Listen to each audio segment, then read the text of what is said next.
Hi friends, welcome to our channel தகவல் களஞ்சியம். இன்னைக்கு நம்ம ஒரு முக்கியமான தகவலை பற்றி தாங்க இந்த வீடியோவில் பார்க்க போகிறோம். என்ன அப்படின்னு பார்த்துக்கிட்டோம்னா, நம்மள நிறைய பேருக்கு கண்டிப்பாக கவர்மெண்ட் ஜாப் போகணும் அப்படிங்கிற ஆசை இருக்கும் இல்லைங்களா? ஸோ இப்போ பெரும்பாலானவங்க ட்ரை பண்ணுற ஒரே கவர்மெண்ட் எக்ஸாம் என்ன அப்படின்னு பார்த்துக்கிட்டோம்னா டிஎன்பிஎஸ்சி. ஓகேங்களா? ஸோ டிஎன்பிஎஸ்சி எடுத்துக்கிட்டோம்னா நிறைய இருக்குதுங்க. அதில் குரூப் 1, குரூப் 2, குரூப் 2A, அது மட்டும் இல்லாமல் குரூப் 4 அப்படின்ட்டு நிறைய துறைகள் அதில் வருதுங்க. ஓகேங்களா? ஸோ இப்போ ரீசெண்டாக டிஎன்பிஎஸ்சியில் குரூப் 4 எக்ஸாமுக்கான எக்ஸாம் டேட்டை அவங்க அனௌன்ஸ் பண்ணியிருக்காங்க. ஓகேங்களா? அதாவது தமிழ்நாட்டில் காலியாக இருக்கிற டிஎன்பிஎஸ்சி குரூப் 4க்கு கீழே வர பணியிடங்களுக்கான தேர்வு தேதியை தமிழ்நாடு அரசு பணியாளர் தேர்வாணையம் அறிவிச்சிருக்காங்க. ஓகேங்களா? ஸோ அதை பற்றின டீட்டெயிலான தகவலை தான் இந்த வீடியோவில் நம்ம பார்க்க போகிறோம். வீடியோ ஸ்கிப் பண்ணாமல் ஃபுல்லாக பாருங்கள். அதுக்கு முன்னாடி இப்போ தான் நீங்கள் எங்கள் சேனலோட வீடியோ ஃபஸ்ட் டைம் பார்க்குறீங்கன்னா மறக்காமல் சேனலை சப்ஸ்கிரைப் பண்ணுங்கள். ஸோ பார்த்துக்கிட்டோன்னா டிஎன்பிஎஸ்சி குரூப் 4 தேர்வுக்கான தேதி நம்ம தமிழ்நாடு கவர்மெண்டோட தமிழ்நாடு அரசு பணியாளர் தேர்வாணையம் அறிவிச்சிருக்காங்க. ஓகேங்களா? ஸோ அதுபடி பார்த்துக்கிட்டோன்னா வர ஜூன் மாதம் 9ஆம் தேதி எக்ஸாம் நடக்கும் அப்படின்ட்டு அவங்க சொல்லியிருக்காங்க. ஓகேங்களா? ஸோ இது மூலமாட்டு அவங்க தமிழ்நாட்டில் பல்வேறு பிரிவுகளில் உள்ள காலியாக இருக்கிற 6244 பணியிடங்களை நிரப்ப போறதாட்டு சொல்லியிருக்காங்க. ஓகேங்களா? ஸோ இந்த எக்ஸாமில் யாரெல்லாம் செலக்ட் ஆகிறாங்களோ அவங்களுக்கு தமிழ்நாட்டில் காலியாக இருக்கிற இந்த பணியிடங்களை ஃபில் பண்ணுறதுக்கான பாசிபிலிட்டி இருக்குது அப்படின்ட்டு அவங்க சொல்லியிருக்காங்க. ஓகேங்களா? ஸோ எக்ஸாம் எழுத விரும்புகிறவங்க டிஎன்பிஎஸ்சியோட அஃபிஷியல் வெப்சைட்டில் போயிட்டு அப்ளை பண்ணிக்கலாம் அப்படின்ட்டு அவங்க சொல்லியிருக்காங்க. ஓகேங்களா?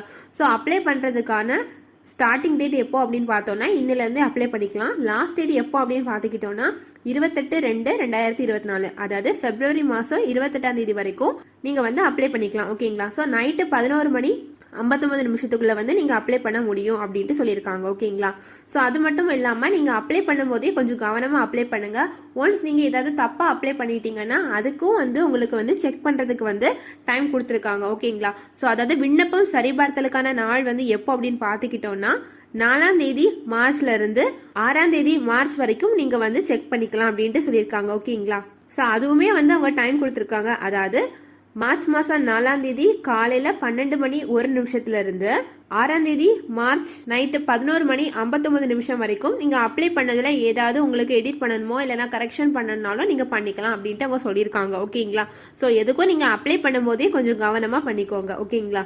ஸோ இந்த டிஎன்பிஎஸ்சி குரூப் 4 எக்ஸாம் எடுத்துக்கிட்டோம்னா அவங்க கிராம நிர்வாக அலுவலர்கள், அது மட்டும் இல்லாமல் ஜூனியர் பொசிஷன்ல 8 துறைகளில் காலியாக இருக்கிற அசிஸ்டன்ட் போஸ்ட்டுக்குன்னும் கூடவே 8 துறைகளில் காலியாக இருக்கிற டைபிஸ்ட், அது மட்டும் இல்லாமல் தனி உதவியாளர், பில் கலெக்டர், வன பாதுகாப்பாளர், அது மட்டும் இல்லாமல் வன கண்காணிப்பாளர் அப்படிங்கிற நிறைய போஸ்ட்டுக்கு அவங்க ஆள் எடுக்க போறதாட்டு சொல்லியிருக்காங்க. ஓகேங்களா? ஸோ டோட்டலாக பார்த்துக்கிட்டோம்னா 6244 போஸ்ட் இந்த எக்ஸாம் மூலமாட்டு அவங்க செலக்ட் பண்ண போறாங்க. ஓகேங்களா?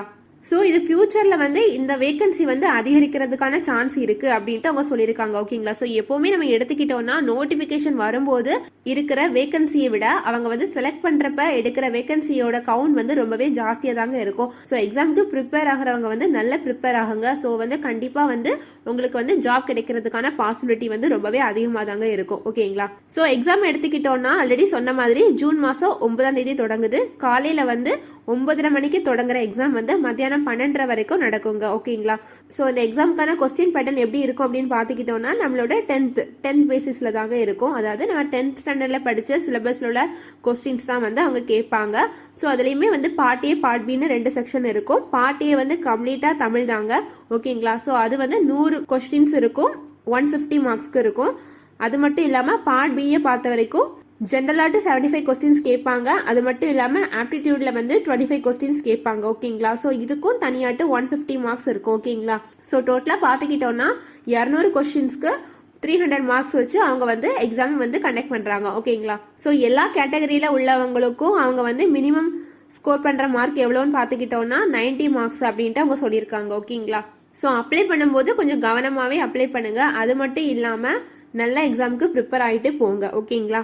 ஸோ அது மட்டும் இல்லாமல் தமிழ்நாடு அரசு பணியாளர் தேர்வாணையத்திலேருந்து இன்னொரு முக்கியமான விஷயத்தையும் அவங்க சொல்லியிருக்காங்க. என்ன அப்படின்னு பார்த்துக்கிட்டோம்னா எக்ஸாம் பேசிஸில் மட்டும்தான் அவங்க வேகன்சியை ஃபில் பண்ண போகிறதாட்டு சொல்லியிருக்காங்க. ஓகேங்களா? ஸோ எல்லாரும் கண்டிப்பாக அவங்களோட கரெக்டான டீட்டெயில்ஸை ஃபில் பண்ணணும் அப்படின்ட்டு அவங்க சொல்லியிருக்காங்க. ஓகேங்களா? ஸோ அதாவது நியாயமற்ற வழியில் யாராவது வேலை வாங்கி தரதாட்டு சொல்லி உங்ககிட்ட இருந்து யாரும் பணத்தை கேட்டாலும் நீங்க வந்து கொடுக்க கூடாதுன்னு நியாயமான முறையில தான் வந்து டிஎன்பிஎஸ்சி மூலமாட்டு அவங்க வந்து எக்ஸாம் கண்டக்ட் பண்ணி செலக்ட் பண்ண போறதாட்டு அவங்க வந்து தெரிவிச்சிருக்காங்க. ஓகேங்களா? ஸோ யாராவது பணத்தை இழந்தால் அதுக்கு வந்து டிஎன்பிஎஸ்சி வந்து பொறுப்பேற்காது அப்படிங்கிற தகவலையும் வந்து அவங்க வந்து தெரிவிச்சிருக்காங்க. ஓகேங்களா? ஸோ அப்ளிகேஷன் ஃபார்மில் கேட்டிருக்க ஒவ்வொரு கொஷின்ஸையுமே வந்து நீங்கள் வந்து நல்லா அண்டர்ஸ்டாண்ட் பண்ணி அதுக்கப்புறம் தான் நீங்கள் வந்து ஃபில் பண்ணணும் அப்படின்ட்டு அவங்க சொல்லியிருக்காங்க. ஓகேங்களா? ஸோ ஒன்ஸ் நீங்கள் வந்து ப்ரௌசிங் சென்டருக்கு போயோ இல்லைனா வேற ஏதாவது ஆன்லைன் சென்டருக்கு போயோ நீங்கள் அப்ளை பண்ணுறதா இருந்தாலுமே உங்களோட டீட்டெயில்ஸை வந்து கண்டிப்பாக வந்து நீங்கள் வந்து ரீசெக் பண்ணணும் அப்படின்ட்டு அவங்க வந்து தெரிவிச்சிருக்காங்க. ஓகேங்களா? ஸோ அதுக்கு வந்து உங்களோட டீட்டெயில்ஸ் அவங்க என்டர் பண்ணாங்கன்னா, தப்பாக என்டர் பண்ணாங்கன்னா அதுக்கு முழுக்க முழுக்க நீங்கள் தான் பொறுப்பு அப்படின்ட்டு அவங்க சொல்லியிருக்காங்க. ஸோ நீங்கள் யாருமே வந்து ப்ரௌசிங் சென்டரில் உள்ள ஆட்களையோ இல்லைனா பொது சேவை மையங்களில் உள்ள ஆட்களையோ வந்து குறை சொல்லக்கூடாது அப்படிங்கிற தகவலையுமே வந்து அவங்க வந்து தெரிவிச்சிருக்காங்க. ஓகேங்களா? ஸோ கண்டிப்பாக ஆன்லைனில் வந்து அப்ளை பண்ண முன்னாடி எல்லா டீட்டெயில்ஸும் கரெக்டாக இல்லையாங்கிறத வந்து கண்டிப்பாக நீங்கள் வந்து செக் பண்ணியே ஆகணும் அப்படின்ட்டு அவங்க வந்து சொல்லியிருக்காங்க. ஓகேங்களா?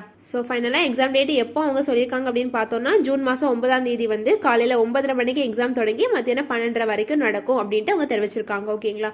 ஸோ இந்த தகவலை வந்து உங்கள் ஃப்ரெண்ட்ஸ் எல்லாருக்கும் ஷேர் பண்ணுங்கள். எக்ஸாம் எழுத போகிற ஃப்ரெண்ட்ஸ் உங்கள் யாருக்காவது இருந்தாங்கன்னா இல்லைனா நீங்களே எக்ஸாம் எழுதுறதா இருந்தீங்கன்னா நல்லா ப்ரிப்பேர் பண்ணுங்கள். வீடியோ பிடிச்சிருந்தா லைக் பண்ணுங்கள். இது மாதிரியான யூஸ்ஃபுல்லான தகவல்களை பெற இந்த சேனலை சப்ஸ்கிரைப் பண்ணுங்கள். தேங்க்யூ.